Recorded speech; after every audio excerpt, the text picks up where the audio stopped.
Look, I've tried, about a good 4 or 5 solid times to really vent my frustration about the Cubs right now. But all I can really say about this team is this. This is one of the most disappointing seasons I've ever seen. And we're only 5 games out of the wild card. And that's the worst part. The Cubs can't hit worth a damn. Over the last 5 games, I don't even think they've had over 10 runs. And the fact of the matter is, if you're hitting 2 runs a game, that's not good. You can't win hitting 2 runs a game every single time. You can't expect, despite how good your pitching is, for your pitchers to pitch lights out. Now, I will get back to this, and one thing I will say, the bullpen has gotten better from May/April. It's gotten better, and I can recognize that. And you know what? We've been a lot less injured, and I'm happy about that. But that's where the positive ends. For example, you can't be hitting under 10 runs over 5 games. That's just not a winning formula. Next thing's next. I don't know what you do with Cody Bellinger, Seiya Suzuki, Pete Crow Armstrong, Ian Happ. I don't know what you do. Because something isn't working with them. They should be guys that are hitting these balls out of the park. And granted, they've been better than they used to. But still, Cody Bellinger has been a huge disappointment this season. Seiya Suzuki has either been hot or he's been putrid. On the inverse of everything, the catching situation has gotten a little bit better, but Miguel Amaya still hasn't proven that he can be something yet. He's had a couple of decent games where he's hit the ball. That's good.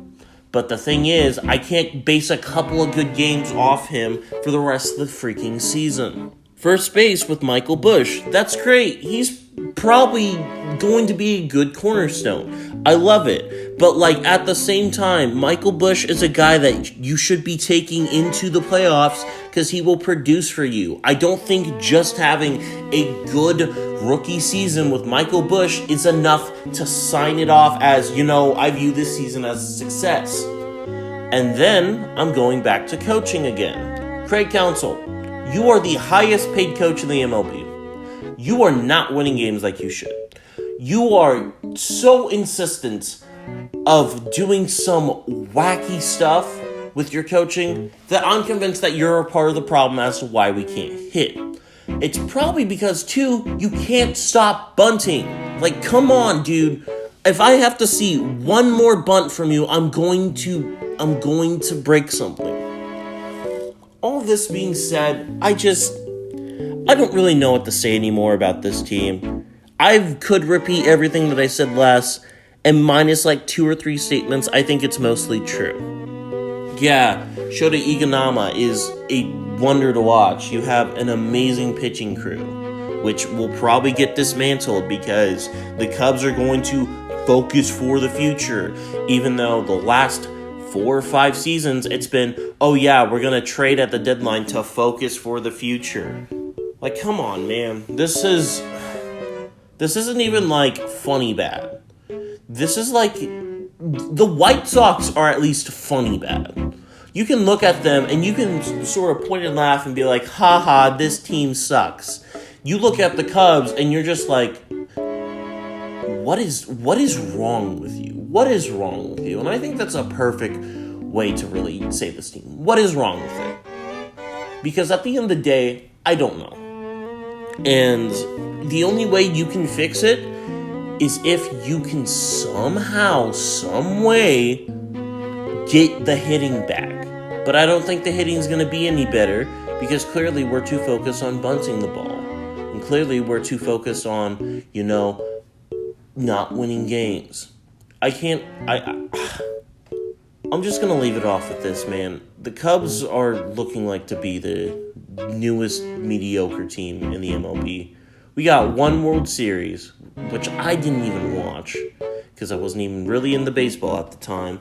And what do we get for it? We get basically years of mediocrity because something isn't working again.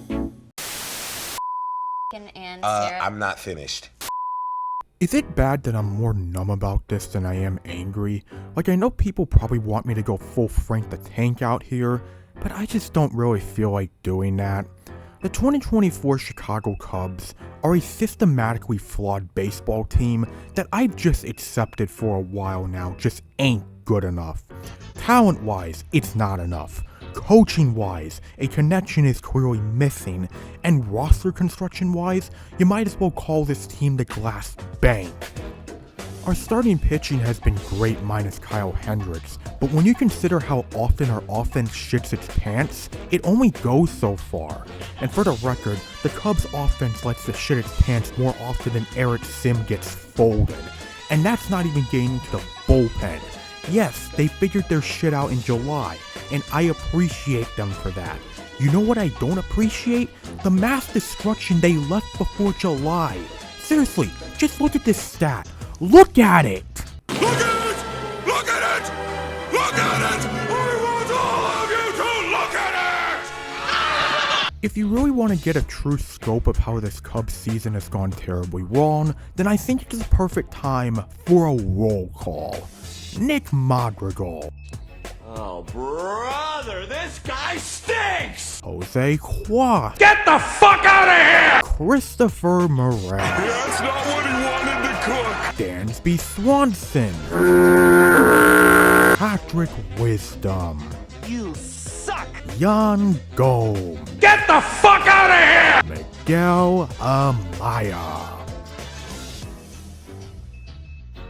Hector Neris. No! Cody Bellinger.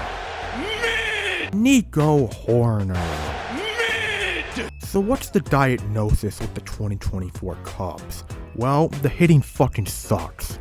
The offense hasn't been consistently productive since early May, and outside of Ian Happ and Michael Busch, you either have inconsistency, mediocrity, or flat out shit in the batter's box. You don't have anyone great right now. You have guys that can be fine, or like Michael Busch, someone who can be potentially great in the future, but that's not in the now.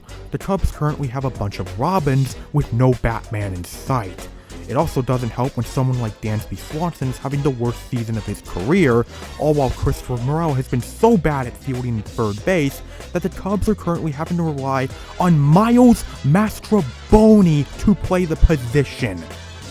As for coaching, I'll defend Craig with the roster he's been given to work with, but something is clearly not clicking between him and the Cubs players. I get his approach in the locker room is different from someone like David Ross or Joe Madden, but it seems to have had a bigger effect than most were anticipating. My issues with him are less an X's and O's thing, and more I just wish he'd call Cubs players out more often on their bullshit. If it wasn't obvious enough by now, I think the roster is the biggest problem with this team. But when you're getting paid $40 million, I understandably expect a lot more than just putting up with a shitty roster. And then we get to the biggest elephant in the room, Jed Hoyer. You have been in the Cubs front office since 2012. You were here for the rise of the Big Three, the World Series, and the fall of the Big Three. I've given you time to prove that you can build the Cubs back into a playoff team, but if this season is confirming anything, it's that you can't. People can blame the Ricketts, and I wouldn't call you out for that, but here's the thing. The Cubs have a top 10 payroll in baseball, and even despite that, Jed still can't build a playoff team. At that point, it's 100% on the front office, and heads need to roll. And unless a miracle happens, chances are Jed is getting fired at season's end. And with how the trade deadline's looking, it almost feels like he's accepted his fate. Don't forget, the Cubs currently have a top 5 farm system in baseball, a farm system that Jed hasn't used efficiently. Do you know how many executives in baseball would kill to have that farm system in their front office? It's why I feel regardless of how this season has gone, the Cubs are an attractive job opening for someone that actually wants to build a winner in this front office. Just ask the Texas Rangers how that went.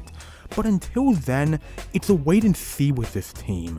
Because you can have an excellent farm system, make all the good trades in the world, and spend, but if you can't provide results on the field, it's only going to mean so much to fans in that very moment.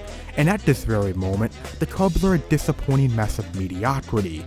It's time to launch the lifeboats from Iowa and just take this season home. At least we're not the Blue Jays, I guess.